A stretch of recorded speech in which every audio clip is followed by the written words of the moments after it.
malam hari. Jadi gue tuh sebelum gue dapet pekerjaan yang ini tuh kan gue sempat ngelamar yang akhirnya gue diterima itu iya. yang gue nggak jadi itu kan. Terus? Jadi sebelum gue keterima yang di sini tuh gue ngelamar-lamar. Gue tuh sampai di tahap yang gue lamar apa aja, Mak. Serius? Maksudnya nggak pilih-pilih jenis kerjaan apa gitu? Bidang apa aja yang beli ya. Bahkan yang lo belum pernah masukin? Udah lah ya. Yang penting as long as title-nya adalah manajer gue masukin. Untung nggak jadi yang ini, yang sebelumnya, yang sekarang, iya. Yang itu untung nggak jadi karena keterima. Habis itu gue baca lagi, ini apa? Hah? Gitu. Jadi sebenarnya untung gue tuh tidak mengokekan pada waktu yang itu. Yang rencana lo masuk tanggal 1 nanti? Bukan. Oh, yang sebelumnya. Ya. Nah itu tuh ini apa kerjaannya ini? Ini urusan apa gitu? Ternyata. Jadi, ya untungnya gue nggak jadi itu ya karena sebenarnya kalau seandainya gue itu diterima, gue tuh kayak nggak ngerti kerjaannya itu apa gitu. Ini apa sih? Karena gini, titelnya sama, bidangnya sama, tapi yang waktu itu misalnya gue akan cari sales and marketing gitu kan ya. Benar, sales and marketing departemennya sama, tapi yang kayak nanti gue jual dan gue pasarkan itu jauh dari bayangan, nggak pernah gue sentuh, nggak pernah gue punya kenalan di situ, koneksi dan sebagainya gitu. Juga ntar bakalan kayak agak pusing di guenya. Makanya sebelum kita apply itu dibaca dulu gitu loh. Ya, kadang-kadang kalau orang Desperado Montenegro ya sih. Kita nggak bisa, kita gampang banget kayak saya ngomong ke dia, makanya baca dulu karena saya nggak pakai sepatunya dia. Iya, kalau lu pakai sepatu gue yang udahlah Desperate tuh yang kayak udah apa aja, yang penting titel belakangnya sama, scope pekerjaannya rata-rata mungkin. Oh, yang as long as sales and marketing karena manager. Kan yang lo lihat pertama adalah title-nya kan. Oke, ini strata title-nya sama nih yang sama yang gue incar, cuma itu kan yang gue cari. Ya sama yang depan itu, misalnya marketing communication kah, sales and marketing kah, finance kah misalnya. Itunya sama gue gitu. Cuman yang nanti gue pasarkan produknya lo nggak tahu apa. Iya, itu ini apa gimana? Kayak apa nih kayak gitu. Walaupun pada waktu itu gue juga bilang sama si calon perusahaan itu, gue bilang nanti gue akan gue akan belajar keras nih tentang hal ini, dan mereka memaklumin. Oh iya, emang nggak pernah, emang jarang banget juga orang yang pernah bekerja di sini gitu loh, di scope ini gitu. Jadi nggak apa-apa, nanti kita akan maksudnya di di masa trainingnya tuh. Oh, ada ininya, ada pelatihannya, ada. Iya, ada kayak gitu-gitunya. Cuman walaupun gue deg-degan banget ya kalau seandainya gue masuk, untung gue nggak jadi. Paling enggak kalau di gue itu, gue pekerjaannya itu titelnya sama, pekerjaannya gue nggak pernah. Paling nggak gue adalah 1-2 koneksi yang masih bisa gue tanya. Kalau ini lo nggak tahu sama sekali. Gue nggak tahu sama sekali. Jadi sebenarnya jadi pelajaran juga ya. Sedesperate-nya kita waktu itu lagi cari kerjaan, lagi cari apapun gitu kan. Jangan hanya karena sudah terlalu desperate, tapi susah sih. Kita nggak bisa ngomong itu. Gue ingat ada satu buku.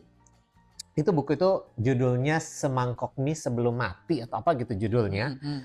Pertama itu kan cuman kayak novel, tapi itu sebenarnya cerita-cerita tentang orang depresi kayak gitu. Di situ gue banyak belajar bahwa memang kalau orang udah depresi itu kadang-kadang memang udah lo nggak bisa bilang apa. Iya, yang udah yang kejadian udah aja gelap mata kan, udah gelap mata, semua dia udah nggak tahu, dia udah harus ngapain, ini gue harus bikin apa, dia udah nggak tahu. Jadi nggak bisa langsung kita judge bahwa lu sih nggak baca dulu, lu sih nggak teliti, nggak bisa. Kalau mereka lagi depres, nggak gitu. Orang kalau lagi depres yang mereka butuhin cuman apa? Didengerin. Iya betul. Tapi gue sih nggak yang sampai depresi yang kayak gitu ya. Nggak, maksudnya tuh gue itu kan gue nggak nganggurnya juga kan nggak begitu lama. Panjang, ya. Tapi ya waktu itu ya gue harus cari gitu supaya mengamankan gue harus cari. Jadi apapun tuh gue akan ya udahlah gitu. Itu kan sebenarnya survival mode lo aja. Iya. Karena kalau lo tidak ambil apa aja, ya gimana nih cash flow hidup lo kan kayak gitu. Dan itu ternyata nggak terjadi di gue aja, di beberapa teman gue kasusnya juga sama. Kayak adalah beberapa teman gue yang di Jakarta juga bilang, kok gue ngelamar di tempat yang gue nggak tahu ya mak. Ini lo tau nggak ini tentang apa ya mak ya? Lalu gimana lo ngelamarnya? Gue juga gitu. Iya gue juga nggak tahu ini, tapi gue udah di interview udah 3 kali lagi. Saking mereka ini udah kepepet. Iya, jadi kayak temen gue ya udah deh kayak dijalanin ya, kayak yang tadi gue teleponan itu. Iya ini gue juga akhirnya masuk dia di tempat yang sama juga, cuman beda lagi gitu. Maksudnya sama-sama dia masuk lah di satu rumah sakit gitu, cuman kan kalau yang tadinya ngapain sekarang ngapain gitu, jelas jauh beda gitu. Kerjaannya beda. Ya kerjanya beda. Cuman gue percaya banget gini, power of kepepet. Once lo udah kepepet, yang tadinya lo nggak bisa, lo akan jadi bisa. Iya. Itu juga yang gue. Ya kan? Contoh kasus, pada waktu dia dulu, dia kan nggak pernah bikin rendang sebelumnya, sama sekali nggak pernah. Power of kepepet, sekalinya akhirnya dia mau belajar, dia koprek-koprek resep, dia telepon expertise rendang ini yang adalah tante gue sendiri kan dari Minang. Akhirnya itu rendang bodoh. Cadas. Lo percaya apa enggak? Sekarang kita ini rekaman. Gue suka gini, kalau data diperhatiin, kita rekaman pas kita pakai baju yang ini nih, itu leher gue begini-begini. Kenapa? Pegel. Disinyalir kolesterol. Bukan kolesterol ya, itu kolesterol. Makannya kebanyakan. Tapi sebenarnya kalau lo tuh makan yang kayak gitu tuh, lo udah aja langsung adalah obat untuk yang kolesterol itu diminum dulu baru makan. Sama ketimun, biasa gue makan ketimun. Sama timun, iya. Nggak masalah. Cuman timunnya 3 kilo kan. It's okay. Okay. Kalau mau di blender, mau diminum langsung, mau dimakan langsung silahkan. Yang penting itu membantu. Dan menurut gue gini, salah satu cara menetralisasi rasa depres itu lo makan enak. Iya. Paling nggak buat gue ya. Iya. Gitu.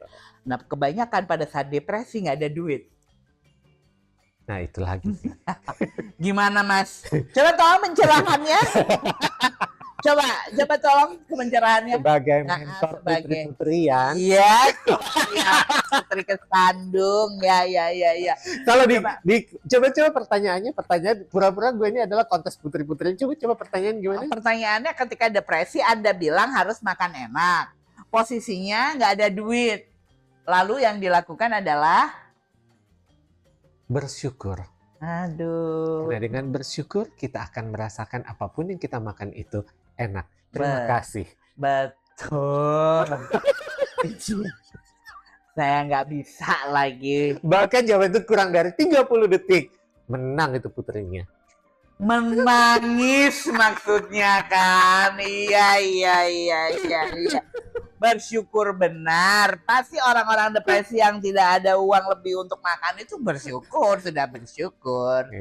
Iya. Pokoknya intinya kalau lo kenal ada teman atau siapapun yang lo tahu ini adalah orang yang ada tanda-tanda dia depres atau gimana, temenin, jangan dikomenin, jangan diajak ngobrol, jangan ditanya-tanya, jangan diceramahin, jangan. Dengerin aja dia ngoceh siapa. Udah anggaplah ini kesempatan kita untuk belajar jadi good listener. Wow, hi listener. Being good ya. Luar biasa kan? Masih diragukan menjadi mentor putri-putrian. Baik, terima kasih. Kalau gitu kita akan berpindah haluan ke topik yang lain. Karena rupanya beliau sudah termakan halusinasi yang berlebihan. Terima kasih supportnya. Ketemu lagi di Loya selanjutnya.